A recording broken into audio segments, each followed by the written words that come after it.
Hello everyone. Here is question number 12 of the physical chemistry question series. Question is how much hydrogen is produced when dilute mineral acid reacts with 48 gram Mg. Mineral acid बोला इसने, dilute mineral acid reacts with 48 gram Mg, तो reaction क्या होगी? Mg plus HCl. It will form MgCl2 and hydrogen gas will be released.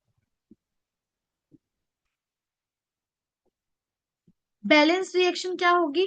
MgCl2 बन रहा है तो Mg plus 2HCl will give MgCl2 plus H2.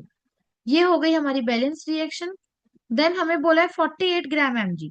48 ग्राम का मतलब मोल्स कितने हो गए? 48/24, that is 2 moles of Mg हमारे पास है यहाँ पे. ठीक है. अब 2 मोल्स ऑफ Mg से हमें क्या निकालना है? हमें निकालना है कितना हाइड्रोजन प्रोड्यूस हुआ. रिएक्शन बैलेंस हो गई. स्टोइकियोमेट्री से पता चल रहा है कि 1 मोल से बनेगा 1 मोल, तो 2 मोल से बनेंगे यहाँ पे भी 2 मोल्स. 2 मोल्स के बाद हमें क्या निकालना है? Mass of hydrogen. So mass of hydrogen क्या हो जाएगा? Number of moles into 2 grams, that is 4 grams of hydrogen will be produced.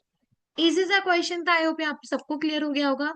इसमें ट्रिकी बस ये था कि मिनरल एसिड दे दिया. मिनरल एसिड हमारा क्या होता है? Dilute mineral acid HCl. ठीक है. Let's see the next question.